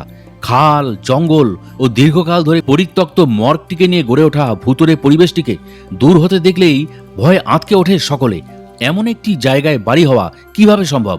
যাই হোক, ভবানন্দ মহারাজ তো নিজের মনে অনেক কথাই বলেন, এটিও হয়তো তার মধ্যে একটি। গোপাল বাবুর মতো বাড়ির অনেকেই ভাবতে থাকেন একই কথা। বিষয়টিকে আর গুরুত্ব না দেওয়ায় চাপা পড়ে যায় তার সময়ের সঙ্গে সঙ্গে। দীর্ঘ 17 বছর পর মহাপুরুষের এই ভবিষ্যৎবাণী সফল হতে দেখা যায়। রুটি রুজি রোজগারহীন সিদ্ধার্থবাবু খুঁজে পান সঠিক দিশা। ইলেকট্রনিক্স কোচিং স্কুল থেকে শুরু হয় পথ চলা। আসতে থাকে অর্থের স্রোত এবং তাঁরই পথ চলা শেষ হয় মহারাজ নির্দেশিত জায়গাটিতে নিগমানন্দ নামাঙ্কিত প্রাসাদের মতো পান্থশালা তৈরির মধ্য দিয়ে। অবশেষে কল্পতরুর আশীর্বাদ বাস্তবে সেবার রূপ পায়। ব্রহ্মজ্ঞ গুরুজির বাক্য যে অসম্ভবকে সম্ভব করে তুলতে পারে, সেখানে যে সংশয়ের কোনো অবকাশই নেই, তা বুঝতে পেরে গভীর অনুতপ্ত হন গোপালবাবু। কোনো একদিন রাত্রে গভীর ঘুমের মধ্যে একটি অদ্ভুত স্বপ্ন দেখার পরই ঘুম ভেঙে যায় শিষ্য প্রশান্তবাবুর। দেখলেন স্বামী ভবানন্দের স্থূল শরীর থেকে নিগমানন্দের এক জ্যোতির্ময় সূক্ষ্ম শরীরের আবির্ভাব হলো। সূক্ষ্ম শরীরধারী নিগমানন্দ তাঁকে দীক্ষা দিলেন এবং তারপরেই ওই দিব্য মূর্তিটি ধীরে ধীরে ভবানন্দের স্থূল শরীরে মিলিয়ে গেল। কৌপিনবন্ত তিতিক্ষাবান ভবানন্দ শিষ্যদের মাঝে মাঝে বলতেন, দেখ, এই দেহের আবরণটা ভবানন্দ হলেও ভিতরটা নিগমানন্দ। পবিত্র ঋষিকেশে থাকাকালীন 3 দিনের একটানা বৈদিক যজ্ঞ শেষ করার পর স্বামী নিগমানন্দ সূক্ষ্ম শরীরে এসে ভবানন্দের স্থূল শরীরে স্থায়ীভাবে বিরাজিত হন এবং তাকে বলেছিলেন, ভবানন্দ, আজ থেকে তোর মধ্যে আমার এই প্রকাশ চির জাগরুক হয়ে থাকবে। তোর ভেতর দিয়েই আমি বর্ষণ করব মুমুক্ষুদের অমৃত ধারা। তাই গুরুগত প্রাণ নিগমানন্দময় ভবানন্দ তার সকল শিষ্যদের দীক্ষা দেওয়ার পর নিগমানন্দকে স্মরণ করার নির্দেশ দিতেন। অতুল যোগ ঐশ্বর্য গোপনে রেখে স্বামী ভবানন্দ সাধারণের অপেক্ষা অতি সাধারণের মতো জীবন কাটালেও কখনো কখনো তার স্বভাব স্ফূর্ত অলৌকিক শক্তিমত্তার পরিচয় সবার সামনে প্রকাশিত হয়ে পড়ত। কোনো একদিনের কোনো সমস্যাটি সাধারণভাবে ছোট মনে হলেও একনিষ্ঠ সেবক প্রশান্তবাবুর কাছে সেটা ছিল বড়ই গম্ভীর। স্নানের আগে মহারাজকে তার কক্ষ থেকে বাইরে নিয়ে যেতে হবে। বিশালাকায় মহাপুরুষকে তুলে আনতে কমপক্ষে 4 থেকে 5 জন লোকের দরকার। কিন্তু ওই সময়ে বাড়িতে লোক বলতে কেবল 2 জন, গৃহিণী মঞ্জুষা দেবী ও প্রশান্তবাবু নিজে। এদিকে স্নানের নির্দিষ্ট সময় অতিক্রান্ত হতে থাকে। উপায় আর না দেখে তিনি গুরুদেবকেই বলে বসেন, আপনি একটু হালকা হয়ে যান না, না হলে কিভাবে দুজনে আপনাকে নিয়ে যাব। সেবাপরায়ণ প্রশান্তবাবুর দিকে যোগীবর ভবানন্দ কিছুক্ষণ নিষ্পলক চোখে তাকিয়ে বলেন, নে, এবার নিয়ে চল। মঞ্জুষা দেবী ও প্রশান্ত বাবু দুজনে এরপর চৌকি সমেত ভবানন্দ মহারাজকে তুলতে গিয়ে অবাক হয়ে লক্ষ্য করলেন, সত্যি সত্যি তখন এনার শরীরের ভার একেবারে হালকা হয়ে ছোট্ট শিশুর মতো হয়ে গেছে। মহারাজ ভবানন্দ কোনো একদিন বাঁকুড়ার অচিন্ত্যবাবুর বাড়িতে আছেন। সেদিন অচিন্ত্যবাবুর মেজ মেয়ে ঝর্ণা মহারাজকে খাইয়ে দিচ্ছেন। খেতে খেতে হঠাৎ স্থির হয়ে যান তিনি। স্থির হয়ে 15 থেকে 20 মিনিট থাকার পর আবার তিনি স্বাভাবিক হন। এই রকম মহারাজের নাকি প্রায় হয়, তাই এই বিষয়ে সেই দিন আর কেউ কিছু চিন্তা করেনি। বাঁকুড়া জেলার শিমলিপালের দুলালবাবু, যার নাম ছিল দুলাল কান্তি মসজিদ, মহারাজের একজন অনন্য ভক্ত। গতকাল দুপুরে স্নান সেরে নিজের বাড়িতে তিনি বসেছিলেন পুজোয়। হঠাৎ করে ভবানন্দ মহারাজের দিব্য মূর্তি আবির্ভূত হয় তাঁর একেবারে চোখের সামনে। শিষ্যকে তিনি আসন্ন একটি বিপদের হাত থেকে রক্ষা করার জন্য বিশেষ নির্দেশ দিয়েই আবার মিলিয়ে যান। ঠিক যে সময়ে ভবানন্দ মহারাজ খেতে বসে স্থির হয়ে যান, সেই সময় দুলালবাবুর ঘরে তিনি আবির্ভূত হন তাঁর একান্ত প্রিয় শিষ্যের মঙ্গলের জন্য। ভবানন্দজির জনৈক ব্রহ্মচারী সেবকের জ্যাঠামশাই আনন্দমোহন দেয়ের বাড়ি ছিল কলকাতার তালতলায়। ভক্তিমান এই ব্যক্তিটি শ্রী রামকৃষ্ণ পরমহংসদেবের ছিলেন অনুগামী। ব্রহ্মচারী ভাইপোটির কাছ থেকে এই সিদ্ধ পুরুষের কথা শুনে তিনি মহাপুরুষের দর্শনের আশায় একেবারেই চলে গেছিলেন পলাশচাবড়ি। এখানে এসে কিছুদিন ভবানন্দজির সঙ্গ লাভ করে তার অসাধারণ আধ্যাত্মিক প্রতিভায় মুগ্ধ হন আনন্দমোহনবাবু। তালতলার এই দে পরিবারটির সাথে ভবানন্দজির সম্বন্ধ ছিল খুবই গভীর। সেটা কোনো আকস্মিক ঘটনা নয়, ঈশ্বর নির্দিষ্ট এক গভীর যোগীসূত্রের কারণেই সেটা তৈরি হয়েছিল। দুলালদের বোন জয়া দত্ত ছিলেন একজন বড় ভক্তিমতী এবং একজন উচ্চস্তরের সাধিকা। ভবানন্দজি নিজের মুখে প্রকাশ করেছিলেন যে এই মহিলাই তাঁর গত জীবনের গর্ভধারিণী মা ছিলেন। দুলালবাবুর পরিবারের সকলেই ভবানন্দজির একনিষ্ঠ ভক্ত ছিলেন। ভবানন্দ মহারাজও দেবাবুর পরিবারটিকে খুব ভালোবাসতেন। গুরু মহারাজ এখানে থাকাকালে একবার দুলালবাবু খুব অসুস্থ হয়ে পড়লেন। দীর্ঘদিন ধরে নস্যি নেওয়ার অভ্যাস থেকে তাঁর শরীরে জন্ম নিয়েছিল এক ভয়ঙ্কর হাঁপানি রোগ। হাঁপানির টান সেবার মারাত্মক আকার ধারণ করেছিল।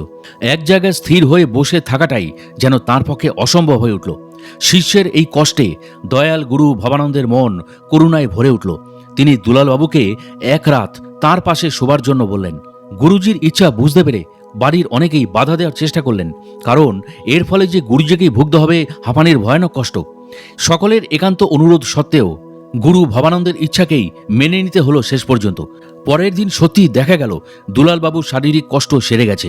সুদীর্ঘকাল স্থায়ী এই দেহের যন্ত্রণা, বিশেষ করে হাঁপানির মতো রোগ, এক রাত্রের মধ্যেই কোথাও যেন উধাও হয়ে গেছে। শিষ্যের প্রতি করুণাময় ভবানন্দের এই দিব্য স্নেহ দেখে বাড়ির সকলে খুব অভিভূত হয়ে গিয়েছিলেন। ঝাড়গ্রামের পরেশবাবুদের আমন্ত্রণে প্রথমবার মহারাজ ভবানন্দ ঝাড়গ্রামে যান ও রাজবাড়িতে অবস্থান নেন। ঝাড়গ্রাম থেকে ফিরে আসার কিছুদিন পরেই ভবানন্দ মহারাজ কলকাতার উদ্দেশ্যে রওনা দেন। একদিন সকালে ডাক্তার মদন মোহন ঘোষালকে তিনি ডেকে বলেন, ডাক্তার, রেজেনা গ্রামের শিবুকে অর্থাৎ শিবপ্রসাদ মণ্ডলকে একবার আসতে বলো। গুরুদেবের আদেশ অনুযায়ী আশ্রম থেকে বেরিয়ে রেজেনাতে খবর পাঠিয়ে দিলেন ডাক্তার মদন মোহন ঘোষাল। এর পরের দিন খুব সকালে ডাক্তারবাবুকে ও শিবুবাবুকে নিয়ে গুরুদেব ভবানন্দ কলকাতায় দুলালদের বাড়িতে রওনা হবেন। দুলালবাবুর বাড়ি থেকে কোনো চিঠি এসেছে কিনা জিজ্ঞাসা করায় ভবানন্দ মহারাজ শিবুকে বলেছেন, না, কোনো চিঠি পাঠায়নি, কিন্তু আমার মনে হচ্ছে ওরা আমাকে যেতে বলছে। কোনো একটা মুহূর্ত আমার জন্য অপেক্ষা করে আছে। গুরুদেবের সঙ্গে কলকাতায় যাবেন, এই আনন্দে ডাক্তার মদন মোহন ঘোষাল তখন খুব খুশি। মনে মনে তিনি ভাবলেন, এবার হয়তো আবার তাঁর কোনো নতুন লীলার সাক্ষী হতে চলেছেন তিনি। আশ্রমে আসতেই ডাক্তারবাবুকে ভবানন্দ মহারাজ বললেন, ডাক্তার, তুমি তো শিবুর কাছে সবই শুনেছ, নতুন করে কিছু বলার নেই। তাছাড়া তুমি তো মনে মনে ভেবেছিলে নতুন কোনো লীলার সাক্ষী হতে চলেছি, কাজেই তৈরি থেকো, পরশু আমরা যাত্রা করব। গুরুদেবের এই কথা শুনে শিষ্য ডাক্তার মদন মোহন ঘোষাল একেবারে স্তম্ভিত হয়ে গেলেন, কারণ তার মনের কথা তিনি জেনে ফেলেছেন। বাস ও ট্রেন যোগে হাওড়ায় নেমে আবার বাসে চেপে দুপুর নাগাদ তারা দুলালবাবুর বাড়িতে এলেন। দুলালবাবু ও কাশীনাথ বাবু তাঁদের উষ্ণ অভ্যর্থনা ও স্বাগত জানালেন। পরের দিন সকালে চা খেতে খেতে দুলালবাবু ভবানন্দ মহারাজকে বলেন, জানেন মহারাজ, গত দুদিন ধরে শুধু মনে হচ্ছিল আপনি আসবেন। ভবানন্দ মহারাজ তখন বললেন, আমারও মন যেন উতলা হয়ে পড়েছিল তোমাদের কাছে আসার জন্য। আগামী দুদিন আমি কলকাতাতেই থাকব। কারো একটা গুরুত্বপূর্ণ আমন্ত্রণ মাঝপথে আটকে আছে। আমন্ত্রণকারী খুব আকুলতায় আছে। দৈবযোগে বুঝতে পারলাম। গুরু মহারাজের কথার অর্থ তারা কেউ বুঝে উঠতে পারলেন না। তিনি নিজেই বললেন, সময় সব বুঝবে। ভবানন্দ মহারাজের কথা শেষ না হতে হতেই মৌলালির বিজয় দত্তবাবু হাঁপাতে হাঁপাতে এসে তাঁর সামনে উপস্থিত হলেন। আরেকজন গুরুভাইকে দেখে তারা সব খুব আনন্দিত হলেন। গুরুদেবকে প্রণাম জানিয়ে বিজয়বাবু বললেন, মহারাজ, আপনার এখানে আসার সংবাদ পেয়েই আমি ছুটে এলাম, কিন্তু আপনার শ্রীচরণে আমার কি অপরাধ হয়েছে তা তো আমি বুঝতে পারলাম না। তখন ভবানন্দ মহারাজ তাকে বলেন, আরে বিজয়, কি হয়েছে সেটা তো বলো, তুমি যে শুধুই হাঁপাচ্ছ। ভবানন্দ মহারাজ একথা জিজ্ঞাসা করতেই বিজয়বাবু বললেন, মহারাজ, আজ আমার বাড়িতে সংঘানুষ্ঠান, সবাই উপস্থিত হয়েছে, সকলে আপনার জন্য অপেক্ষা করছে। আমি আপনাকে 2 বার চিঠি পাঠিয়েছি। আমার একান্ত ইচ্ছে আপনি সঙ্ঘের অনুষ্ঠানে আচার্য হয়ে শুভারম্ভ করবেন, আর আপনি এখন এখানে। মৃদু হাসি মুখে ভবানন্দ মহারাজ যা বললেন তাতে আশপাশের শিষ্যরা আশ্চর্য না হয়ে পারলেন না। তিনি বললেন, আমি তো তোমার চিঠি পেয়েই এসেছি, লিখিত পত্র না পেলেও তোমার আকুলতায় ভরা হৃদয়ের পত্র 2 বারই পেয়েছি। আর সেই কথাই কাশীনাথ ও সবাইকে বোঝাচ্ছিলাম এতক্ষণ। আমন্ত্রণ তো রক্ষা করতেই হবে, আমি যে সে কারণেই এখানে এসেছি গো। বিজয়বাবুর পাঠানো চিঠি ডাক ব্যবস্থার ত্রুটির কারণে পলাশচাবড়ি আশ্রমে না পৌঁছলেও ত্রিকালদর্শী মহাপুরুষের কাছে যে কিছুই অজানা নয়, অজ্ঞাত নয় বা দৃষ্টির বাইরে নয়, তা জেনে সবাই অবাক হলেন। ভবানন্দ মহারাজ বিজয়বাবুর বাড়িতে এলেন। সংজ্ঞানুষ্ঠানের বিরাট আয়োজন, ভক্তেরা সকলেই এসে উপস্থিত। জয়গুরু জয়গুরু বলে ভক্তদের সাদর অভ্যর্থনা গ্রহণ করে ভবানন্দ মহারাজ বসলেন আচার্য পদে। যথাসময়ে শ্রী শ্রী নিগমানন্দের তৈলচিত্রে সুগন্ধি ফুল দিয়ে পূজা শুরু করলেন তারা। পুজোর সাথে সাথে একজন ভক্ত গেয়ে চলেছেন সুধামাখা ভক্তিমূলক একটি গান। শিষ্যরা সবাই স্তব্ধ হয়ে বসে আছেন। সমস্ত পরিবেশটি যেন ঢেকে গেছে এক অনাস্বাদিত আধ্যাত্মিক মহিমায়। হঠাৎ দেখা গেল শ্রী শ্রী নিগমানন্দের তৈলচিত্র থেকে বর্ণময় এক তীব্র জ্যোতি তীর বেগে বেরিয়ে গুরু মহারাজের হৃদয় মন্দিরে প্রবেশ করছে, ও গুরু মহারাজের হৃদয় থেকে ওই জ্যোতির ফোয়ারা সূক্ষ্ম জলকণার মতো ভেসে আসছে ভক্তমণ্ডলীর দিকে। মুহূর্তের মধ্যেই বর্ণালীর ছটাতে পরিপূর্ণ হলো সেই জায়গাটি। গভীর অন্ধকারে পথ হারানো পথিকের মতো আলোর উৎসের দিকে শিষ্যদের মন পাগলের মতো ছুটে চলল। দেখতে দেখতে গুরু ভবানন্দের পবিত্র দেহ যেন রূপান্তরিত হলো, পরিবর্তিত হলো এক বর্ণময় তেজের রশ্মিতে। তন্ত্রিতে তন্ত্রিতে সঞ্চারিত হতে লাগলো এক বৈদ্যুতিক শিহরণ। বেশিক্ষণ এইভাবে তাকিয়ে থাকতে তারা কেউ পারলেন না। আপনা আপনি ভক্তদের চোখ বন্ধ হয়ে এলো। জগতের সব বোধ যেন সেই সময়ের জন্য কোথায় হারিয়ে গেল। হঠাৎ ঘোর কাটল শিবুর ডাকে। ডাক্তার মদন মোহন ঘোষাল তাকিয়ে দেখলেন ভবানন্দ মহারাজ সেই একই আসনে আগের মতোই বসে আছেন। ভোরবেলায় একটা স্বপ্ন দেখে উঠে বসে বললেন দুলালবাবুর মেয়ে সুচিত্রা। স্বপ্নে দেখলেন গুরু ভবানন্দ তাকে বলছেন, আমি আজ তোদের বাড়ি যাচ্ছি। অপরাহ্নের আগেই দেখা গেল ঝাড়গ্রামের সুদর্শন বাবুর বাড়ির বাইরে একটি ট্যাক্সি থেকে নেমে এসে বলছেন, গুরুজি এসেছেন, দরজা খোলো। গুরুজির আগমনে বাড়িতে আনন্দের বান বয়ে গেল। শক্তিধর ভবানন্দ তার আগমনের বার্তাটি আগে থেকেই স্বপ্নে জানিয়ে দিয়েছিলেন দুলালবাবুর মেয়ে সুচিত্রাকে। পরের দিন সকালের কথা। বয়সের ভারে হাঁটাচলার শক্তি কমে যাওয়ায় একটি কাঠের চেয়ার কেটে কোমর তৈরি করে ভবানন্দের প্রাতকৃত্যের ব্যবস্থা করা হয়েছে। এই চেয়ারে বসে থাকতে থাকতে হঠাৎ কোনো একদিন তিনি সমাধিস্থ হয়ে পড়লেন। তার বিশাল শরীরটি চেয়ারের এক পাশে হেলে পড়ল। ঘটনার আকস্মিকতায় বাড়ির সকলেই কিছুটা ঘাবড়ে গেল। সকলে মিলে ধরে বিছানায় শুয়ে দিলেন গুরু ভবানন্দকে। তার এমন অবস্থা দেখে ভয়ে কান্না জুড়ে দিল সুচিত্রা। কিছুক্ষণ পর গুরুদেবের চেতনা ফিরে আসলো। সকলকে শান্ত করে তিনি জানালেন তার এমন অবস্থার কারণটি। কোনো এক শিষ্য ওই সময় নদীতে স্নান করতে করতে ডুবে যাচ্ছিল জলের মধ্যে। ছেলেটিকে তিনি সেই দিন অলৌকিকভাবে রক্ষা করলেন গভীর সংকটের থেকে। অনেক পরে জানা গেল ওই সময় মেদিনীপুরের কাঁসাই নদীতে স্নান করতে এসে কালগাঙের জলে ডুব দেয় বাঁকুড়ার সিদ্ধার্থ। বর্ষার জলের ভীষণ স্রোতের ফলে নদীর মধ্যে সৃষ্টি হয়েছিল এক ভয়ঙ্কর পাথরের গহ্বর বা ঘূর্ণি, যেটি ওই এলাকার মানুষের কাছে পরিচিত ছিল কালগাং নামে। এখানে কেউ একবার ডুব দিলে সে আর বেঁচে ফিরে আসতো না। বিষয়টি না জেনেই সিদ্ধার্থের এই অসতর্ক আচরণ বাধ্য করেছিল সুদূর কলকাতা থেকে এত দূরে গুরুজিকে তার মঙ্গল হাত প্রসারিত করতে। মৃত্যুর গহ্বর থেকে সে যে কিভাবে উঠে আসতে সক্ষম হয়েছিল সেটা আজও ভক্ত সিদ্ধার্থের কাছে এক অবাক করার মতো বিষয় ছিল। কলকাতার তালতলার দুলালবাবুদের বাড়িতে একবার একটানা প্রায় 6 মাস স্বামী ভবানন্দ ছিলেন। একদিন দুলালবাবুর বাড়িতে ইলিশ মাছ রান্না হয়। রান্নার গন্ধ মহারাজের নাকে এসে লাগে। তিনি মনে মনে খুব বিরক্ত বোধ করেন। এইসব খেতে নিষেধ করলেও হয়তো শিষ্যরা মনে কষ্ট পাবে, এই সব ভেবে ভবানন্দ মুখে কিছু বলতেন না।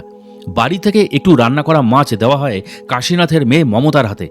রাস্তায় যেতে যেতে ছোট মেয়ে মমতা ওই রান্না থেকে এক টুকরো মাছ বের করে খেয়ে নেয়। ডাক্তার লেনের বাড়িতে পা রাখার সাথে সাথে মমতার আচরণে অস্বাভাবিক পরিবর্তন লক্ষ্য করল সবাই।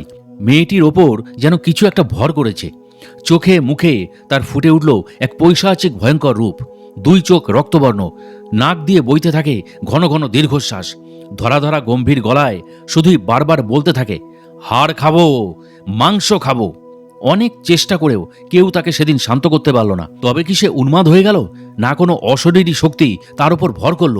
ভয় পেয়ে কাশীনাথ বাবু তড়িঘড়ি ছুটে আসলেন গুরুজির কাছে। এমন শক্তিধর মহাপুরুষের উপস্থিতিতে বাড়িতে আমিষ খাওয়ার অনাচারটি যে তাদের একেবারেই উচিত হয়নি, তা সকলে তখন উপলব্ধি করল। গুরু ভবানন্দ মহারাজ রেগেমেগে বললেন, খাওয়া আরও ইলিশ? আমি কিছু করতে পারবো না। এরপর শিষ্যদের কান্না দেখে করুণাময় গুরুদেব নীলমাধবকে ডেকে বললেন, তুই এদের বাড়িতে গিয়ে একটি সুপুরি মমতার চুলে বেঁধে দে, আর ইষ্ট মন্ত্র জপ করে জল ছিটিয়ে দে। গুরুদেবের নির্দেশে নীলমাধব কাশীনাথ বাবুর বাড়িতে গেলেন এবং গুরু মহারাজের কথা মতো কাজ করতেই মেয়েটি কিন্তু সেদিন সুস্থ হয়ে উঠেছিল। সেদিন দুর্গাপূজার মহাষ্টমী। সন্ধ্যাবেলায় মহারাজকে নিয়ে ঠাকুর দেখতে যেতে চান সকলেই। গুরুজির নিজের ইচ্ছা না থাকলেও শিষ্য সন্তানদের বারবার অনুরোধে তাকে যেতে হয়। 2-3টি ট্যাক্সিও ভাড়া করা হয়। সাদা ধুতি পাঞ্জাবি পরিয়ে জমিদারের সাজে গুরু ভবানন্দকে তোলা হয় ট্যাক্সিতে। নীলমাধব ওঠেন গুরুজির ট্যাক্সিতে। পুজোর সময় ঠাকুর দেখার ভিড় রাস্তা পেরিয়ে কিছু দূর যাবার পরই দেখা গেল কলেজ স্কোয়ারে দুর্গাপূজার বিরাট প্যান্ডেল। গাড়ি থামিয়ে সবাই গুরু ভবানন্দ মহারাজকে ট্যাক্সি থেকে নামাতে গেলে তিনি বললেন, তোরা যা, আমি এখান থেকেই দেখে নেব। গুরুজি না যাওয়াতে নীলমাধবও থেকে যান গুরু ভবানন্দের সাথে। ভিড় ঠেলে প্যান্ডেলে প্রবেশ করতেই তাজ্জব বনে যায় সকলে। সকলে দেখলেন গুরু ভবানন্দ মহারাজ একেবারে প্রতিমার সামনেই দাঁড়িয়ে আছেন। কাছাকাছি যেতেই আবার ভিড়ের মধ্যে হারিয়ে গেলেন তিনি। অতি দ্রুত তারপর সবাই গাড়ির কাছে ফিরে এসে দেখলেন গুরু ভবানন্দ মহারাজ ঠিক নিজের জায়গাতেই বসে আছেন গাড়ির মধ্যে। প্যান্ডেলের ভেতর ভবানন্দ মহারাজকে দেখতে পাওয়ার কথা জানাতেই তিনি বলেন, তোরা অন্ধ, তোদের চোখ এখনো খোলেনি, তাই তো তোরা ঠাকুর দেখতে বেরিয়েছিস। গুরুদেবের কথা শুনে সকলের মনে জেগে ওঠে এক প্রবল অনুশোচনার ভাব। সর্বময় ভগবানকে সাক্ষাৎ কাছে পেয়েও তারা তখনও ঠিক বুঝে উঠতে পারেননি। স্বামী ভবানন্দ তখন বউবাজারে কাঞ্চনদের বাড়িতে। মহারাজের বয়স এই সময় 80-র উপর। ডায়াবেটিস ও বিভিন্ন রোগের কারণে দেহটি তার একেবারে দুর্বল ও অপটু হয়ে পড়েছে। তাছাড়া সাধন জীবন থেকে সবসময় পদ্মাসনে বসে থাকার কারণে তার পা দুটি শরীরের তুলনায় একেবারে শীর্ণ হয়ে পড়েছিল। মহারাজের সেবা পরিচর্যা নিয়ে ভক্ত শিষ্যরা সবাই থাকতো খুবই চিন্তিত। বিশেষজ্ঞ ফিজিওথেরাপিস্টের চিকিৎসায় হয়তো গুরুজি আরাম পেতে পারেন, এইভাবে শিষ্যা কাঞ্চন দে যোগাযোগ করলেন বউবাজারের একজন বিশিষ্ট ফিজিওথেরাপিস্ট মিস্টার স্বপন কুমার গাঙ্গুলির সঙ্গে। স্বপনবাবু ছিলেন একজন বিখ্যাত বক্সিং ট্রেনার। ভারতীয় রেলের ক্রীড়া বিভাগে চাকরি করার পাশাপাশি তিনি ফিজিওথেরাপিরও কাজ করতেন। বাড়িতে এসেই প্রথম দেখেই স্বপনবাবুর মন ভবানন্দ মহারাজের চরণে বাঁধা পড়ে যায়। কাজের জন্য দৈনিক বরাদ্দ ফিসটিও তিনি নিতে অস্বীকার করেছিলেন। প্রতিদিন সকালে অফিসে যাওয়ার আগে তিনি এখানে এসে ভবানন্দ মহারাজের সেবা করতেন। শরীরের গ্লানির উপশম হওয়ায় ভবানন্দ মহারাজও তখন খুব আরাম বোধ করতেন। একদিন সকালে মহারাজের সেবা করে যাওয়ার পর অফিস থেকে ফিরে স্বপনবাবু গিয়েছেন অন্য এক রোগীর কাছে। সেখানে কাজ সেরে বাড়ির বাইরে বেরোতেই দেখলেন অদূরে রাস্তার ধারে চাদর গায়ে দিয়ে ভবানন্দ মহারাজ যেন দাঁড়িয়ে আছেন। অবাক হয়ে কাছে আসতেই ওই মূর্তি কোথায় যেন অদৃশ্য হয়ে গেল। হঠাৎ মহারাজের ওই রূপ দেখে এক অপার্থিব আনন্দে ভরে উঠল স্বপনবাবুর মন। দ্রুত চিন্তা খেলে গেল তাঁর, তাহলে কি মহারাজ কিছু বলতে চাইছেন তাকে? তাই কি তিনি ওভাবে দেখা দিলেন? কিছুমাত্র বিলম্ব না করে সব কাজ ভুলে গিয়ে স্বপনবাবু ছুটে আসলেন কাঞ্চনদের বাড়িতে। দেখা হতেই ভবানন্দ মহারাজ মৃদু স্বরে তাকে বললেন, ওরে, ঘাড়টা যে খুব ব্যথা করছিল, তাই তো তোকে আবার ডেকে আনলাম। স্বপনবাবুর স্ত্রী জয়া গাঙ্গুলি বউবাজারের একজন নামকরা জ্যোতির্বিদ ছিলেন। তিনি সকলের কাছে জয়া মা নামে সুপরিচিত ছিলেন। দীক্ষা নেওয়ার আগে থেকেই তিনি ভুগছিলেন মস্তিষ্কের এক বিরল রোগে। দীক্ষা নেওয়ার পর গুরু মহারাজ অর্থাৎ ভবানন্দ মহারাজের করুণায় আশ্চর্যজনকভাবে 3 দিনের মধ্যেই তিনি ওই রোগ থেকে একেবারে মুক্ত হয়ে যান। কোনো এক শিষ্যের বাড়িতে থাকাকালে ভবানন্দ মহারাজের সিদ্ধ দেহে একদিন রক্তিম আভায় ফুটে ওঠে মহাশক্তির একাক্ষরী মন্ত্র। শরীরে এই রকম চিহ্ন দেখে ভবানন্দ মহারাজ চলে আসেন খড়কুসমা সারস্বত আশ্রমে। দাদা চিন্ময়ানন্দের নির্দেশে তাকে তখন ধারণ করতে হয় মাতৃবেশ। এরপর অনেকবারই এই ব্রহ্মজ্ঞ মহাপুরুষকে ব্রহ্মময় রূপে দর্শন করার দুর্লভ সুযোগ ঘটেছে সেখানকার তখনকার ভক্তদের।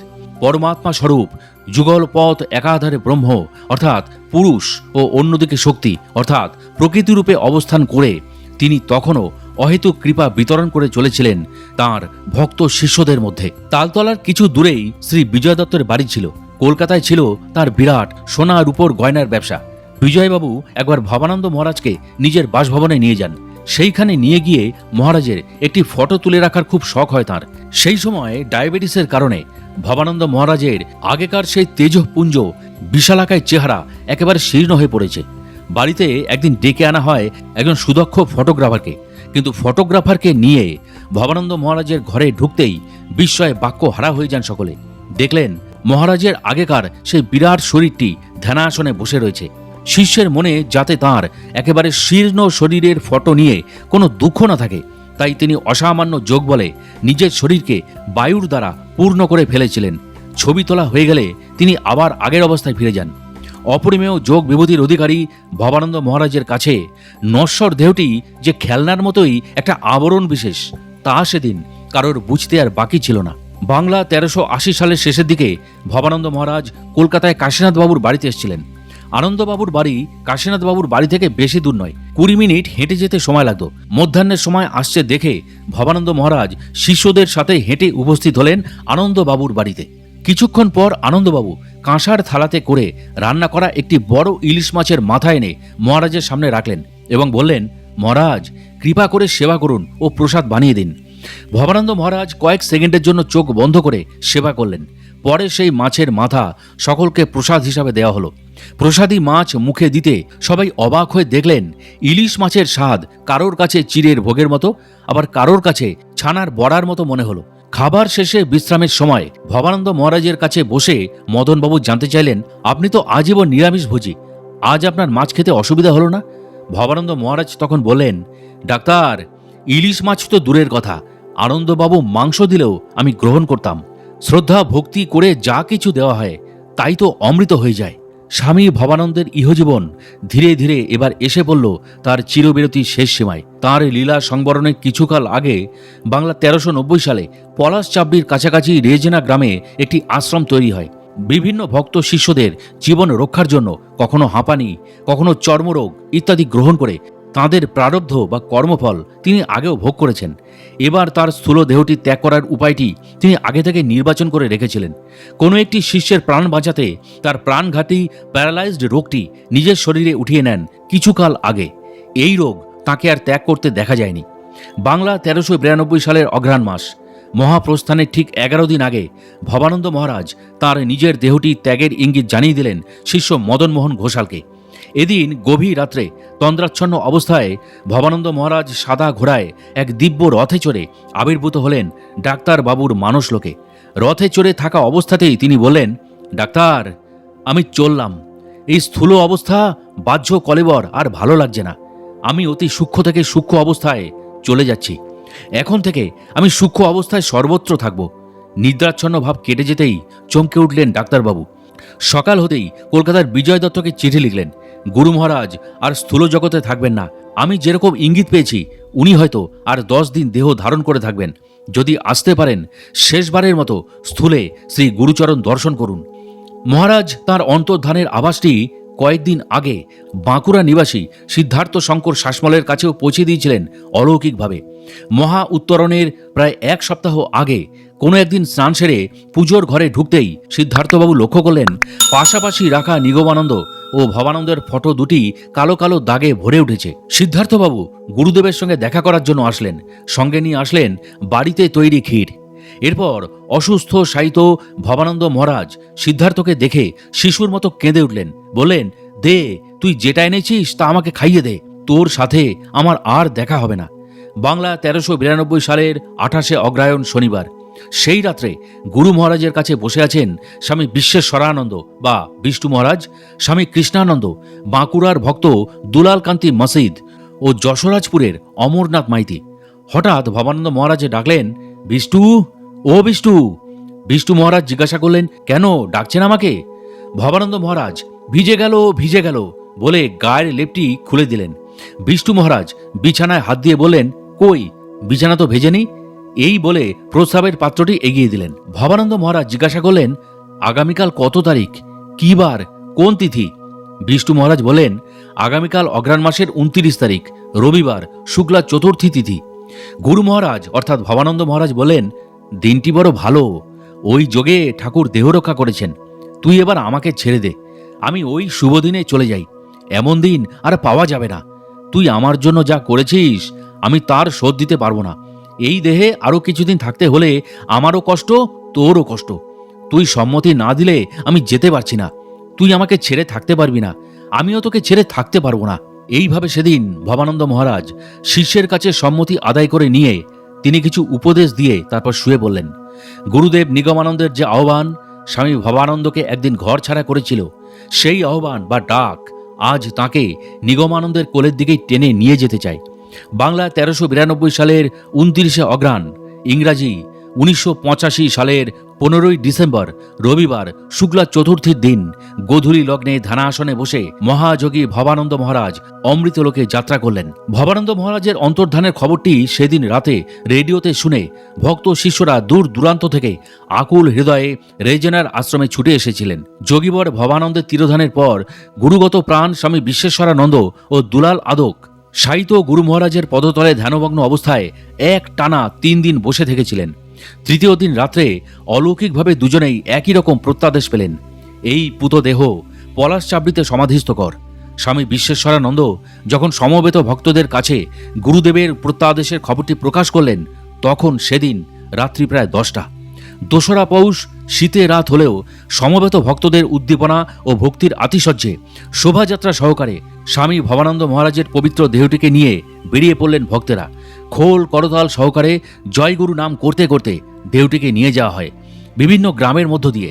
রাস্কা, পিংলা, রামপুর, বড় ভালুককুণ্ড, রঘুনাথপুর এই সমস্ত গ্রাম পরিক্রমণ করে যখন পলাশ চাবড়িতে প্রবেশ করা হলো, তখন সেদিন ভোর হয়ে গেছে। এরপর স্বামী ভবানন্দ মহারাজের মরদেহটিকে সারাদিন নিগমানন্দ উচ্চ বিদ্যালয়ের ভক্তগণের শ্রদ্ধা জানানোর জন্য রাখা হয়। তারপর ওই দিন অর্থাৎ 3রা পৌষ রাত্রি 10টায় তার পবিত্র দেহটিকে পলাশ চাবড়ি নিগমানন্দ আশ্রমে এনে রাত্রি 11টায় আশ্রমের ভূগর্ভস্থ একটি স্থানে, যেখানে ভবানন্দ মহারাজ বহু আগেই নিজের সমাধিস্থল হিসাবে চিহ্নিত করে দিয়ে গিয়েছিলেন, সেইখানেই তাকে সমাধিস্থ করা হয়। শ্রীমৎ স্বামী ভবানন্দ মহারাজের এই সাধন ক্ষেত্রটি তার শ্রী চরণাশ্রিত সকল ভক্তের কাছে সেই দিন থেকেই এক পরম পবিত্র তীর্থক্ষেত্র হয়ে রইল। সাধক অলৌকিক রহস্য ইউটিউব চ্যানেলের পক্ষ থেকে আমরা সকলে এবং এই চ্যানেলের প্রত্যেকটি সাবস্ক্রাইবার, ভক্ত এবং শুভাকাঙ্ক্ষীর পক্ষ থেকে ভবানন্দ মহারাজের শ্রীচরণে সমর্পিত হল অনন্ত কোটি শ্রদ্ধা ও প্রণাম। প্রিয় দর্শক ও শ্রোতা, আজকের এই কাহিনীটি আপনাদের কাছে কেমন লাগলো তা অবশ্যই আমাকে কমেন্ট ও লাইক দিয়ে জানাবেন। এবং এই ধরনের কাহিনী নিয়মিত যদি পেতে চান, তবে অবশ্যই আমাদের সাধক অলৌকিক রহস্য ইউটিউব চ্যানেলটি একটুও মনে দ্বিধা না রেখে বা সময় নষ্ট না করে এখনই সাবস্ক্রাইব করে ফেলুন এবং পাশের বেল আইকনটিও অল করে দিতে ভুলবেন না। তাহলে আজকের মতো বিদায় নিচ্ছি। খুব শীঘ্রই ফিরে আসছি কোনো মহাত্মা যোগী পুরুষের অলৌকিক জীবন কথাকে নিয়ে।